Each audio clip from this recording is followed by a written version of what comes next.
On the news, court proscribes bandits group, declares them as terrorists.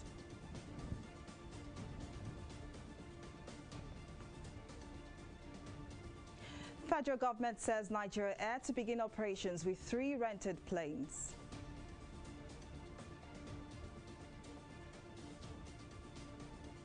And Lagos State government commissions 40 metric tons gas plants in the state.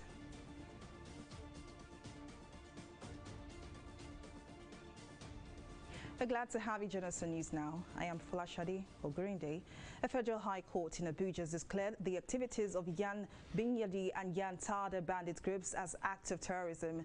The presiding judge, Taiwo, gave the order on an ex parte motion filed by the federal government. The FG, adding an affidavit filed in support of the motion, told the court that intelligence reports affirmed that the bandits groups masterminded several killings, abductions, and related acts of criminality in the northeast, north central, and other parts of the country. The Director of Public Prosecution, Mohammed Abubakar, will file the ex parte motion, said President Muhammadu Buhari gave approval for his action with the objective of proscribing terrorist groups in the country. Justice Taiwo accordingly granted the motions as prayed by declaring the activities of the groups and other similar groups in any part of the country, especially in the northwest and the north central, as acts of terrorism. Meanwhile, security experts have lauded the move to proscribe bandits as terrorists. In an earlier interview with TV360 Nigeria, security expert and former director of the Department of State Services, Dennis Amakri, said the court's decision will further strengthen the resolve of security forces to win the war against insurgents and other forms of criminality. The last meeting that the president had with the service chiefs, he particularly asked them to fight and get rid of terrorism in the country. And now the Supreme Court have gone ahead, the court itself has gone ahead to say, yes, these guys are terrorists. So we have armaments that we cannot use. The designation of any group as terrorist group, also have certain procedures or certain processes that follows it. For instance, if you remember, we ordered for some super Tucanos. But the super Tucanos cannot be used because the agreement, the sales agreement, indicated that you can use it for terrorists, but not for bandits. So now that this particular group, the Yam Bindiga and these other guys, Yam Tada, have been declared as terrorist groups, then the super Tucanos can be used on them. It's high time now for an all-society approach where every Nigerian should get involved. Getting involved in different ways, either by information, either by refusing to sell your food to the bandits, or, whatever. Moving on, the federal government says that Nigeria Air will commence operations with 3 wet lease aircraft. The Minister of Aviation, Hadi Sirika, while briefing newsmen at the end of the Federal Executive Council meeting on Wednesday, revealed that the Council had approved April 2022 as a takeoff date for the headline. Sirika added that the federal government would not manage the carrier, rather investors in the carrier would run the business. Our details in this next report. The last time Nigeria had a national carrier was in 2003, following the liquidation of the Nigeria Airways 18 years ago. But following careful deliberations, the federal government has announced readiness to begin a new national carrier, which will commence operations by April next year. Set to create about 70,000 jobs, Nigeria Air will kick off using 3 wet leased aircrafts, an arrangement to cover the hire of an aircraft, including the provision of a flight crew and sometimes fuel. The aircraft will be wet leased and operations will begin. Because for you to order an aircraft and get it delivered, sometimes takes 3 years, 4 years, 5 years, 6 years. We're getting better deals now because of COVID, so there is more availability of aircraft, but they will not happen day one.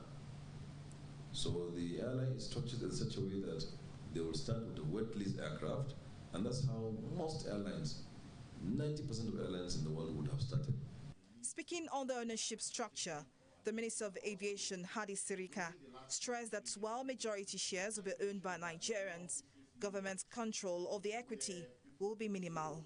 5% for government, 46% for Nigerians, and 49% for strategic equity partner or partners, which is assumed to be outside the country, international. How will they purchase this 46%? They will purchase it exactly the way you purchase shares in every company. Because Nigeria Air is a limited liability company for now, registered under the law of the land and structured in a PPP manner. The transaction advisor to the government for the national carrier, Tilman Gabriel, said efforts were ongoing to ensure that the airlines were certified. Gabriel will join the aviation minister at the press briefing, explain the structure and operation of the airline. There are leasing companies, there are quite a few in the world, 2 or 3 very big ones, and because of Corona, they have a lot of aircraft that have a standard cabin that are available right now. So of course we're looking as a bridge for those leased aircraft, and we're at the same time in the process of ordering new aircraft for this company. These lease aircraft are also not available or can be flown by Nigerian pilots because they first have to be trained, they have to gain their experience, and that takes about half a year. This will be Nigeria's 4th attempt at a national carrier, which government says will cost between $150 to $300 million as initial capital in the first few years of operation. Folashade Ogrinde, TV360 News. A bill seeking to prohibit the importation of fake goods into Nigeria has killed second reading in the upper chamber of the National Assembly. The bill, tagged Counterfeit Goods Bill 2021, was sponsored by Ibukunle Amosun. Leading the debate on the principles of the bill, Amosun said Nigeria has become a major destination for counterfeit and pirated goods and a significant transit route to other West African countries. The bill, after consideration, was referred by the Senate President Hamad Lawan to the Committee on Trade and Investment for further legislative work. Nigeria has not only become a major consumer of cheap counterfeit goods, but also has become both target destination and significant transit route to other West African countries. The growing number of counterfeit goods in the country is a major threat and challenge for businesses, consumers, and the economy. In fact, it is difficult to put an exact value or loss occasioned by counterfeiting, as there are no accurate figures on the number of counterfeited goods, type of goods, or the volume of its sales. Indeed, it has been said that as long as there's a demand for a product and consumers are willing to buy it, there will always be counterfeiters selling the products. Bearing all this in mind, distinguished colleagues, it is clear that previous regulation response to counterfeit goods has likely been limited, restrictive, and weak in enforcement mechanism. Aside from the NAFDAC Act that seeks to protect public health, other counterfeit and pirated products may not necessarily cause any personal harm. Nonetheless, their proliferation may severely damage companies' profitability, innovation, and creativity, and brand value. Still on legislative matters, the House of Representatives on Wednesday voted against a proposed bill aimed at holding governments accountable for negligence of its constitutional responsibility to the people. Well, Anita Patrick has more in this report. The primary responsibility of any government to its citizens is the provision of basic amenities to ease their living conditions, as well as ensure safety of lives and properties. And where this responsibility is lacking from government, a citizen should demand justice in a competent court of jurisdiction. This is what the bill sponsored by this federal lawmaker, Segius Ogun from Edo State PDP, intends to achieve on the floor at plenary. Further broken down really in sections 13, 14, 15, 16, 17, 18, 19, 20, and 21. They are the basic things of life that the government should provide for its citizens. But section 6, sub 6C is in the brief. I will not bother anyone with that. Has taken away the powers of the court to do anything to this. So the judicial powers of the courts established under the Constitution of the Federal Republic of Nigeria 1999 as amended are ousted from inquiry into government's adherence to the fundamental objectives and the directive principles of state policy or otherwise. It was supported by Nicholas Osai, who argued on the rights of citizens to seek justice whenever government fails to protect her constitutional rights. He says every aspiring public officer must imbibe this basic responsibility before accepting to serve the people. Every person going into governance must know the nature of that office. And it's only when you know the nature of that office that you inspire for that office. And if you know you are not going to change the narrative, there's no essence of aspiring to that particular office. But other lawmakers viewed the bill differently. They fear that it will open floodgates of litigations which could distract government. There is no state that will guarantee, to the extent of allowing it to be justiciable, putting food on every citizen's table, or providing health care to each and every citizen, to the extent that any act of failure or neglect on the part of the government will make the government liable. This government has been giving all kinds of loans and grants to people because of the COVID pandemic. Should you then allow people to sue if they don't get that kind of money? You will collapse the system. That kind of process can never work. The bill was rejected by a narrow margin by federal lawmakers when put to vote by the presiding speaker, Honorable Idris Wase, at plenary. Annie T. Patrick, TV360, Abuja.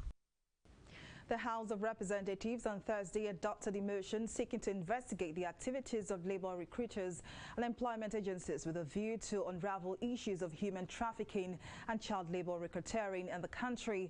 A federal lawmaker representing Ifo Iwekoro Federal Constituency of the APC in Ogun State, Isiaka Ibrahim, brought the motion on the matters of urgent national importance at plenary.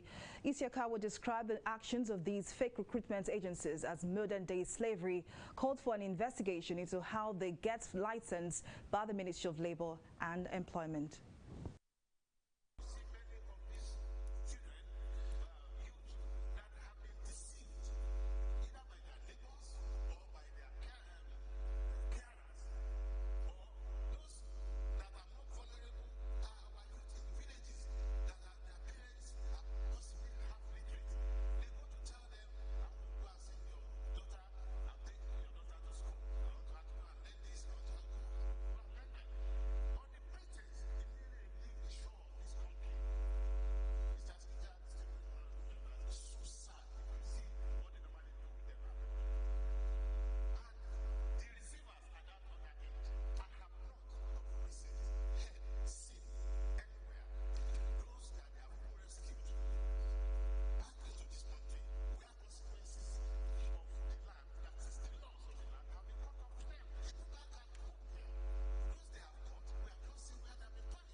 Away from legislative matters and now to the matters of arts. Owing to the relevance of arts in developing a nation's culture and identity, stakeholders in Nigeria's art industry have called for support and collaboration of creative platforms in art schools.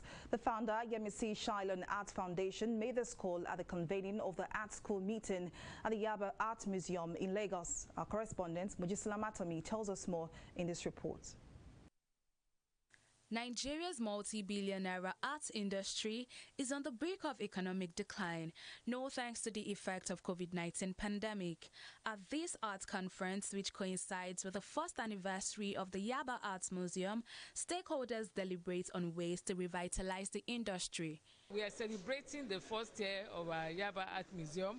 At the same time, we want to use the opportunity to harness all the art educators so that we can forge a way forward to promote art education in Nigeria. At the time, with the new technology, new innovation, effect of COVID, we must move the art education forward in order to be able to sensitize the community so that our arts education will be impactful. Nigeria's biggest art collector, Yemisi Shilon, urges support for creative minds through art collection. The creative part of our life has been abandoned. The creative minds of this country, they have what it takes to generate a lot of money for them. I did my calculation, and you can go and verify. An average from that statistics of about 21 major countries, I discovered that a tourist spends about $8,000 per year on tourism. Art enthusiasts present at the meeting emphasized the need for attitudinal change to artworks in the country and called for orientation programs to preserve Nigeria's history, identity, and culture. What we make represents us. And over years, what we make, we do not make them frivolously. We make them because there is a human need for such things. And those human needs for such things haven't been represented in what we make to serve us, oftentimes fall out of use and time. Setting up a museum will document, will preserve, will conserve the works of our heroes past, and will showcase the works of our future heroes. Another issue brought to fore is the need to restore lost artworks to keep a record of history and a better understanding for the future generation. It's important that we preserve the culture because there is a lot of talk about restitution and return, but actually we need to preserve what we have as a first step, because not doing that, makes the case against restitution a bit more difficult to advance, because people would ask you how you're dealing with the ones that you have on the ground at the moment. This space set by the Yaba Arts Museum has become a challenge for other institutions that have little or no museum culture to imbibe this act, which would help in building a bright nation. Mojisola Matomi, TV360, Lagos. Well, we'll take a break here, but still to come, Libya gunmen attack court, stop Gaddafi's son's candidate appeal. The details of the story and more right after this break.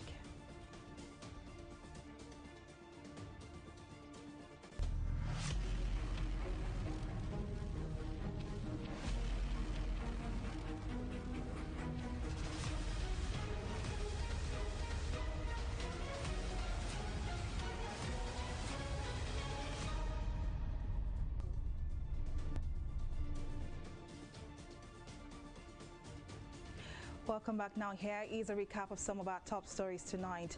A federal high court in Abuja has declared the activities of Yan Bindia and Yan Ta'ada bandit groups as acts of terrorism. The presiding judge, Taiwo, gave the order on an ex parte motion filed by the federal government. The FG, adding an affidavit it's filed in support of the motion, told the court that intelligence reports affirmed that the bandits group masterminded several killings, abductions, rapes, kidnappings and related acts of criminality in the northeast, north central and other parts of the country. We also told you that the federal government says that Nigeria Air will commence operations with 3 wet lease aircraft.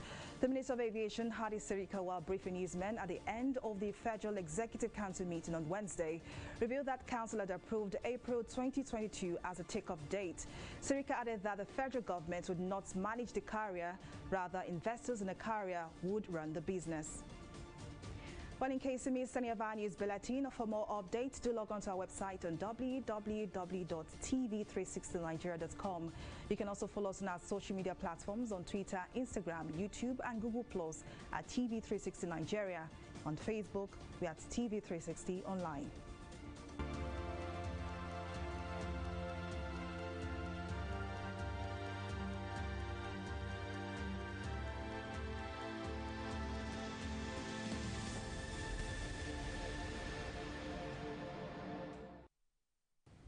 The Nigeria Center for Disease Control, NCDC, says 65 coronavirus cases were reported across the country on Thursday.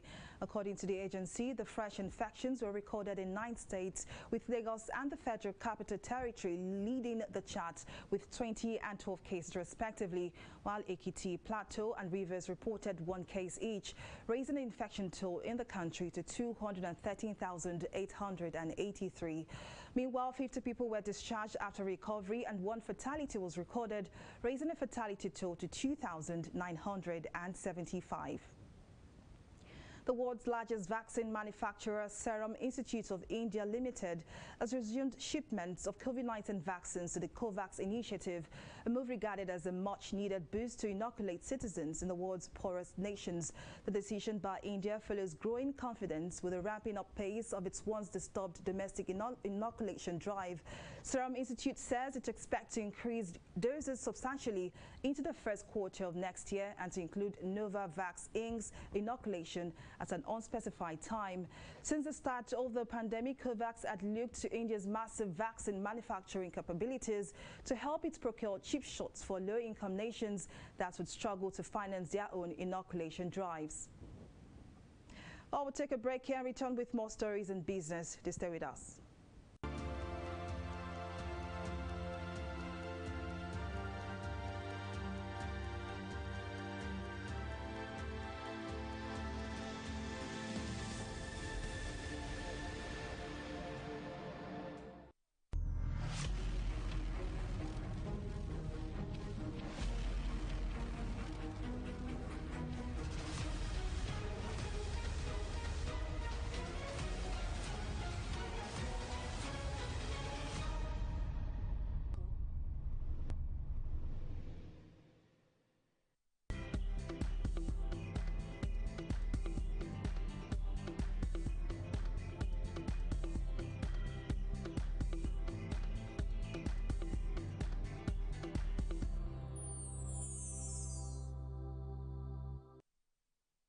In the last 3 years, we have built a multi-purpose center, which is the envy of all in our constituency.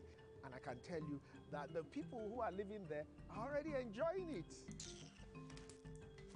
Guy, do you think what this man just said is true? See, I seriously doubt. I'm sure it's one of those their silly lies. And wait, do you know there's a way to find out if these things he's saying is true or not? This is the Construct app. It gives people like us a sure way to track implementation of constituency projects. Well, up next is business news and stock market review with Mary Kanu. Over to you, Mary. Well, thank you, Falashadi. And now in business, as part of efforts to ramp up supply of liquefied petroleum gas for domestic use in Lagos State, Governor Babajide Sanwo-Olu on Thursday commissioned a 40 metric tons LPG refill plant in Ikorodu Division. Speaking at the opening ceremony of the gas plant built by the state-owned energy firm Ibile Oil and Gas Corporation in Igbogbo Bayeku Local Council Development Area, Sanwo-Olu stressed that the project would not only transform the state into a gas economy and stimulate commercial growth, but also enhance quality of life by reducing carbon footprint in the environment. Our Ibile Oil and Gas Corporation plant being commissioned here reflects the desire of our administration to align with global actions to reduce considerable carbon emission and invariably address the climate change challenges.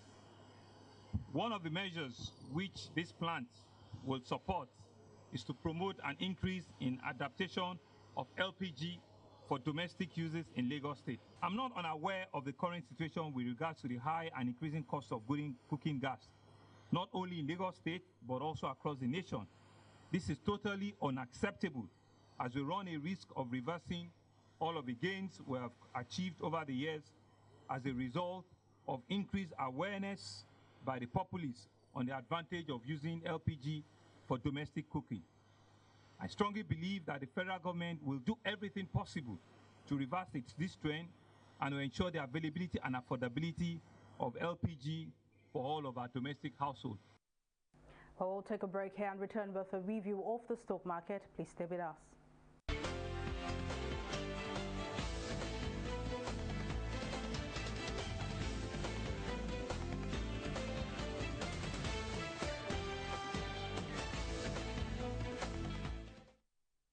With over 100 billion naira gains, the NGX, in a turn of events, picked up impressively to close the trading week with the bull in charge, despite the slow start of the week and 3 days of losses. The local bulls gained 0.46%, retaining the 43,000 level. Now, the hyperactivity in today's trade was as a result of big moves by Associated Bus Company and Royal Lex, as both equities topped the gainers chart with 8 kobo. Now, at the close of trading, market breadth closed negative with 14 gainers and 24 losers, as UPDC Real Estate Investment Trust and Champions led the laggard counter. Now, there was also a spike in total turnover. Volume of shares rose by more than 9%, value rose by 13%, and deals also rose by 3%. Now, moving on to some selected global stocks, it is a bearish trading day for the US, UK, and Asian stock, as investments right now are trading in the red at 3.33% for FTSE. Dow Jones is also trading in the red at 2.44%. Asian stock Nikkei is also trading in the red at 2.53%. Well, that's the latest on the review of the stock market. Over to Folashade for the rest of the news. Well, many thanks, Mary, for that update. Now on the foreign scene. Gunmen have attacked a Libyan court before an appeal by the son of slain former ruler Muammar Gaddafi against the rejection of his presidential election candidacy. This comes after Libya's Electoral Commission had announced on Wednesday the rejection of the candidacy of Saif al-Islam Gaddafi, who is wanted by the International Criminal Court for alleged war crimes. The December 24 polls come as Libya seeks to turn the page on a decade of violence that has rocked the oil-rich nation since a NATO-backed uprising that toppled and killed Gaddafi in 2011. The Libyan government has ordered the Interior and Justice Ministries to open an investigation into the attack. Well, up next is Entertainment Report on News Now.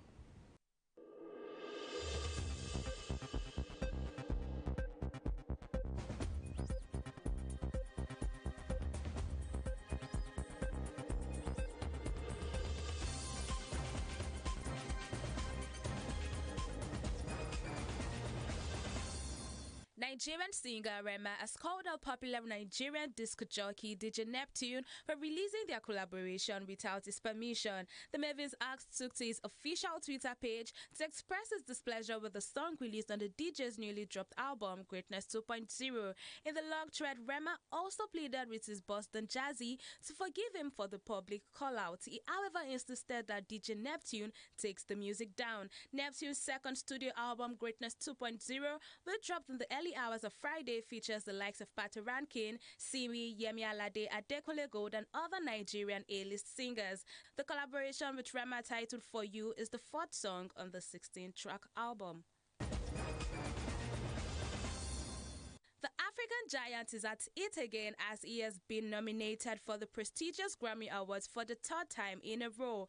He was first nominated for the award 2 years ago in the Global Music Award category with his album African Giant, but lost out to Angelique Kidjo. However, the singer was nominated in the same category in 2021 with his album Twice as Tall, and he clinched the award for the delight of his team and fans, while Wizkid was nominated in the Best Global Music Performance category for Essence, his collaborative song with Thames. And that is all that we have for you on the entertainment segment of News Now.